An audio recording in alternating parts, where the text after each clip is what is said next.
Hello everyone. In today's video, we are going to discuss projectile motion. So what's the projectile motion? It is a type of motion where the two types of motions that we have discussed last time, the vertical and the horizontal motion, is combined. A projectile is an object upon which the only force acting on it is the gravity. When we say a projectile, kahit anong bagay na naaapektuhan ng gravity, ito ay tinatawag nating projectile. A projectile, or there are a variety of examples of a projectile. Number one, an object dropped from rest is called as a projectile as well. Why? Because the only force acting on that body, on that object, is only gravity. So here in this first example, you will notice on this left picture, the leftmost hand picture, is that this ball is a projectile since the only force acting on it is the gravity. And it is object drop. So here it is on a presence of free fall, but it's still called as a projectile. You will notice that on this example, it is provided that the influence of air resistance is negligible. Ibig sabihin, we assume that there is no air friction that is happening in this situation. Another example of a projectile is that an object that is thrown vertically upward, which is in this second picture. Here, the projectile provides that the influence of air resistance is still negligible. But you will notice that it has a curved path taken by this projectile. And the last one is that an object which is thrown upward at a certain angle to the horizontal is still called as a projectile. So here, again, we notice that the air resistance is still negligible. A projectile is any object that once projected or dropped continues in motion by its own inertia and is influenced only by the downward force due to gravity. So let us take note that all objects that will be falling or that is being projected is called or is under the influence of gravity and will experience projectile motion. Let's have this example. I have here that the projectile is a cannon, is a cannonball from a cannon. So here, we intended that this example is on a inertial or gravity-free path where the presence of gravity is um, not here on this example. In the absence of gravity, an object in motion will continue in motion with the same speed and in the same direction. This in compliance with the first law of motion, the law of inertia. So here, when this object or the cannonball is being fired on the cannon on this inertial free or gravity free space, this cannonball will just move on a straight path and it will be stopped if there is something that will stop the cannonball. So this cannonball will never be moved down, unless there is another force that will act on it. So if we will turn off the gravity-free path, let's take a turn off the gravity-free path, we will notice that this will happen to the cannonball. So the cannonball will now be moving down on this kind of path taken, a parabolic path taken, uh, and as it reaches the ground. So you will notice that this parabolic pathway is now called as the trajectory, With gravity, a projectile will fall below its inertial path. Gravity acts downward to cause a downward acceleration. There are no horizontal forces needed to maintain the horizontal motion. This is consistent with the concept of inertia. So let us take note that as this ball moves down, it will experience the acceleration due to gravity, which is equal to negative 9.8 meters per second squared. Many projectiles not only undergo a vertical motion, but also undergoes a horizontal motion. A projectile often moves horizontally as it moves downward or upward. In the absence of gravity, the cannonball will continue its horizontal motion at a constant velocity. So you will notice a while ago in our example, this cannonball that we have here is that it will just continuously be moving until there is something that will stop it. And its motion is constant. So we have a constant velocity, therefore there is no changes and there will be no acceleration. But if the ball has gravity on it, or the gravity accelerates objects downward, but it's unable to affect the horizontal motion of a projectile. So what will happen? Consider the cannonball projected horizontally by a cannon from a very high cliff. So the cannonball falls the same amount of distance as it did when it was merely dropped from rest. So what will happen now here is that this red representation of the ball, of the cannonball, it is the parabolic trajectory, on a parabolic trajectory. The blue ones on the horizontal manner, this is the representation of the cannonball if it's gravity free. While if it's dropped vertically, you will notice that this is its representation. So what this gives us an idea. In this thought experiment, uh, it continues and we project the cannonball horizontally in the presence of gravity, then the cannonball would maintain the same horizontal motion as before, a constant horizontal velocity. So the presence of gravity does not affect the horizontal motion of the projectile. The force of gravity acts downward and is unable to alter the horizontal motion. Here, you will notice that the same time that the ball falls, it is the same time that this ball from a projectile motion has the same speed at the same time as it falls downward. So whatever the horizontal value of this cannonball, it will be true to all time taken or period taken by the ball as it moves downward. For example, if this is 0 and this is 1 after 1 second, the ball is here. If there is if it's on a projectile motion, so the cannonball will be at this position during 1 second, but its horizontal value, the horizontal velocity, is still the same. After 2 seconds, you will notice that the ball is already at this position, and then it still have the same horizontal value as if it's on a gravity free. So you will notice that the horizontal component of this projectile doesn't change, but its vertical component changes because it is acted upon by gravity. Let's see this table.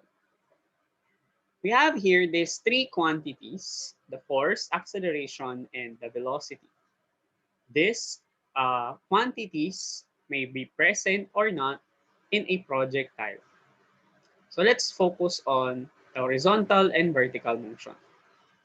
If a projectile is launched horizontally, the force is not present on horizontal motion. But in the vertical motion, there is a presence of force due to gravity. Therefore, there is an acceleration which is equal to negative 9.8 meters per second squared, or simply g, where on the horizontal motion, there is no changes in velocity, just it's constant. Therefore, we have acceleration not present. Since in the vertical motion, there is an acceleration present, therefore, our velocity changes as well. So if we go back to this example, you notice that the ball is moving fast, approaching to the ground because its velocity changes while its acceleration is constant. Let's see this example. You will notice that as the ball launches, you have a 100 meter per second uh, velocity for the horizontal path. It doesn't change if you're going to look onto the vector representation, this arrow here, you will notice that it doesn't change. But the only thing that changes is the vertical component, which is the velocity along y-axis. So you notice that the arrow increases as it moves down and as the time passes by. Moving to a non-horizontal launch projectile. In the absence of gravity, the cannonball follows a straight line path consistent with the Newton's laws or the first law of motion. So here, same thing with the horizontal launch projectile, it will just be moving on a straight line path if it's gravity free. But since the Earth has its own gravity, it will be projected on a parabolic trajectory which is moving downward. However, if this gravity switch could be turned on such that the cannonball is truly a projectile, then the object would once more free fall because below the straight line inertial path. In fact, projectile would travel in a parabolic trajectory, as I said a while ago. So this is the path taken by our projectile. So let us take note that the projectile still moves the same horizontal distance in each second of travel as it did when the gravity switch was turned off. So again, it's still the same horizontal distance that it will travel since the horizontal component doesn't change. Another thing that the force of gravity is a vertical force and does not affect horizontal motion. Perpendicular components of motion are independent to each other. Try to look into this example. You notice that at this example, as the cannonball has been launched, you notice that the upward vector or the upward velocity seems to be uh, changing from bigger to smaller and to bigger again. And at some point in time, you notice that the Vy, or what we call as the velocity at the y-axis, turned into 0. So here, when we go back to the free pulse discussion, the projectile reaches the maximum height where the velocity will be equal to 0. So at that point, the velocity or the projectile experience the hang time. Now, what will be the value of g, or the acceleration due to gravity, at the maximum height? Is it negative, positive, or stays the same?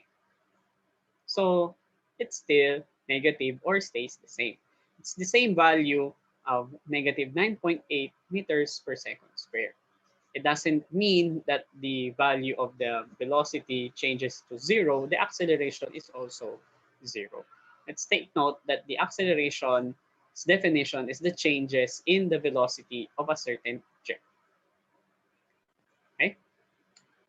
In conclusion, the projectiles travel with a parabolic trajectory due to the fact that the downward force of gravity accelerates them toward from their otherwise straight line gravity-free trajectory. This downward force and acceleration results in a downward displacement from the position that the object would be if there were no gravity. The force of that have a plane and a package. Consider a plane moving with a constant speed at an elevated height above the Earth's surface. In the course of its flight, the plane drops a package from its luggage compartment. What will be the path of the package and where will it be with respect to the plane? And how can the motion of the package be described? Do you know the answer? Let's check it. Again, let's take note that the package has been dropped. So this will be the path taken by the package. So the red dot represents the package that's been dropped. So you notice that the plane moves to the right. Sorry, to the right. So here, we notice that the speed or the vertical component changes. It becomes bigger and bigger as the vector representation changes. But the horizontal component did not change. Why? Take note that the horizontal component of the vector or of the projectile doesn't change. So you will notice that it will just follow the horizontal path taken by the airplane. So the projectile or the package will land and move on a parabolic trajectory moving towards the same direction where the plane is heading to. What if you are inside of a moving vehicle? If you toss an object while the car is moving, is it free fall or projectile? Let's take a look. So you toss a ball inside of a moving object, or specifically a moving car. So is it a free fall or a projectile? So if you are inside, you will say that's a free fall. But those who are observing outside, they will tell us that is a projectile. In this case, motion is relative. Since we have looked into that a projectile has been thrown at a certain angle, let us try to look into this diagram. A projectile launched from the origin with an initial speed of 50 meters per second at the various angles of projection. So let's take note that the complementary values of the theta or the angle results in the same value of the range. So here, we notice that at 75-degree angle, it gives us the maximum height. And 60 and 30 degrees angles give us the same range, while 15 and 75 degrees gives us the same range as well. But you'll notice that at 45 degrees, we can come up with the farthest range. So if you're going to play football, let's make sure that you're going to kick the ball at 45 degrees so that you can uh, pass the ball to your teammates on the other side. Let's have example problems for projectile motion. Example number 1. A tiger leaps horizontally from a 7.5-meter high rock with an initial speed of 4.5 meters per second. How long is the tiger in air? And how far from the base of the rock does the tiger land? Let's solve it. Okay, so we are given that we are given that our height is at 7.5 meters. Again, we have the height of the rock, which is at 7.5 meters. Then we have that x, which denotes as the range, sorry, it's not x. So we have the initial velocity of the tiger along the horizontal component, which is equal to the final velocity since our horizontal component doesn't change. So it is 4.5 meters per second. Then our initial velocity along the y-axis is equal to 0. Let's take note that we are required to find letter A, the time, and letter B, how far, which is the range. We need to look for the range. So our equation that we are going to use here is that y is equal to dy sub 0 t plus 1/2 gt squared. Y here is the height, and we have x as the range or the horizontal displacement or horizontal distance. So we have bx sub o, which is the initial velocity along the x-axis. So for our solution, so we have letter A, y is equal to b sub 0 t, so that's y, or vy sub 0, it's the same, para hindi tayo malito.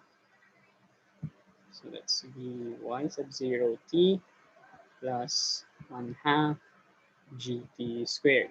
Let's take note that our by sub 0 is 0, so if we multiply it the time, so it will just equal to 0. So we cancel it out. So we have now y is equal to 1/2 gt squared. So we want only to identify first the time. So what we're going to do is to isolate time by multiplying first both sides by 2. So we have to cancel 1/2 because 1/2 times 2 is 1. So we now have 2y is equal to gt squared. So we divide both sides now by g. So we now have t squared is equal to 2y over g. So to isolate t only, we square root both sides. So this cancels out. So we now have our working equation t. Ayun, taas ko pa. Para hindi sayang tayo sa space. So we now have t is equal to 2y over g. Square root of 2y over g.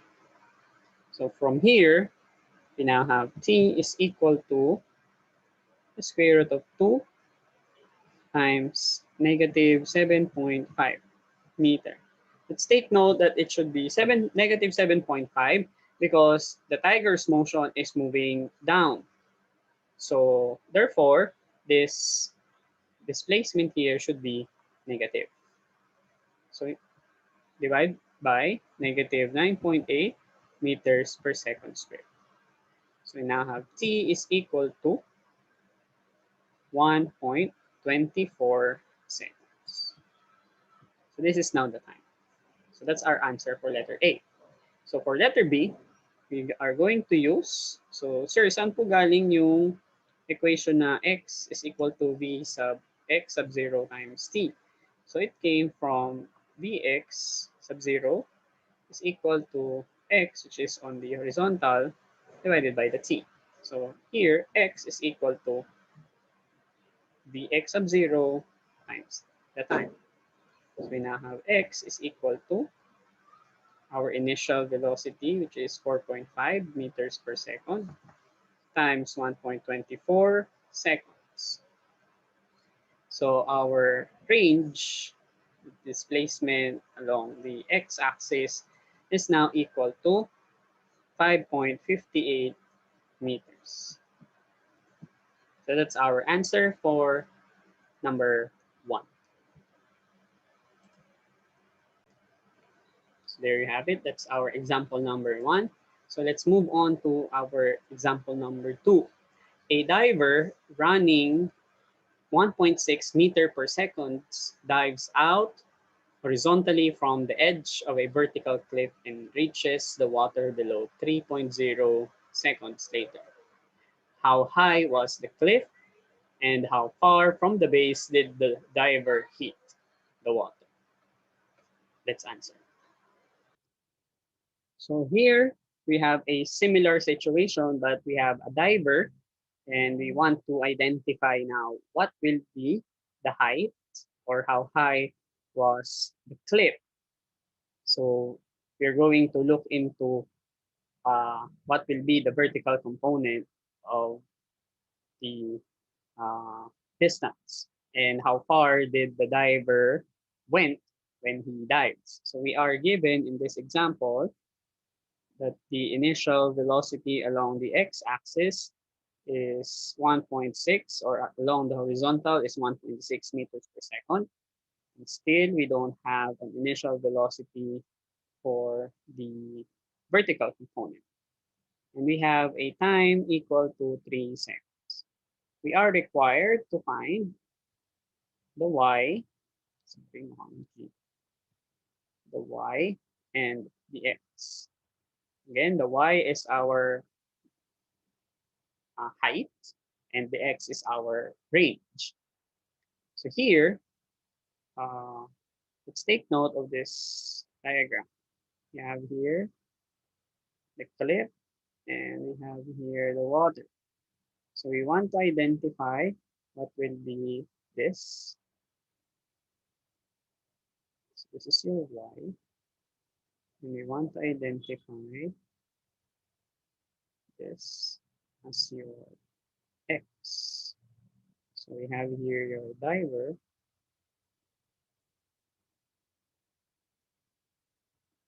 So how far is this at time equal to 3 seconds? Sorry, without the question. So to identify now, what will be our, how high is the cliff?